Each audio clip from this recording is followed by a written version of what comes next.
গণভোটে হ্যাঁ ভোট মানে তত্ত্বাবধায়ক সরকার ও নির্বাচন কমিশন গঠনে সরকার ও বিরোধী দল একসঙ্গে কাজ করবে। একজন ব্যক্তি সর্বোচ্চ 10 বছরের বেশি প্রধানমন্ত্রী থাকতে পারবেন না। দণ্ডপ্রাপ্ত অপরাধীকে রাষ্ট্রপতি ইচ্ছে মতো ক্ষমা করতে পারবেন না।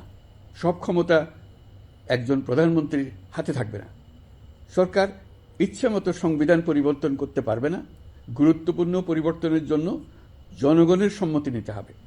এতে আরও বলা আছে, বিরোধী দল থেকে ডেপুটি স্পিকার ও সংসদের গুরুত্বপূর্ণ কমিটির সভাপতিরা নির্বাচিত হবেন। বিচার ব্যবস্থা স্বাধীনভাবে কাজ করবে। সংসদে নারীদের প্রতিনিধিত্ব বাড়বে। ক্ষমতার ভারসাম্য রক্ষায় পার্লামেন্টে একটি উচ্চ কক্ষ গঠিত হবে। আপনার মৌলিক অধিকার আরও সুরক্ষিত হবে। রাষ্ট্রভাষা বাংলার পাশাপাশি অন্যান্য জাতিগোষ্ঠীর ভাষাও সাংবিধানিকভাবে স্বীকৃতি পাবে এবং এরকম আরও কিছু গুরুত্বপূর্ণ প্রস্তাব এর মধ্যে রয়েছে। আমি আপনাদের সকলের প্রতি আহ্বান জানাই, আগামী নির্বাচনে গণভোটে অংশ নেন। রাষ্ট্রকে আপনার প্রত্যাশা মতো গড়ে তোলার জন্য হেঁতে সিল দেন। নতুন বাংলাদেশ গড়ার চাবি এখন আপনার হাতে। হেঁতে সিল দিলে নতুন বাংলাদেশ গড়ার দরজা খুলে যাবে।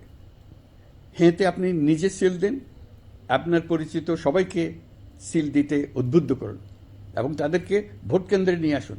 দেশ পাল্টে দিন। আগের মতো যদি স্বৈরাচারী বিরুদ্ধে থাকতে চান তাহলে হাতে ভোট দেন। দেশ বাঁচান। এই বলে শেষ করলাম। ধন্যবাদ।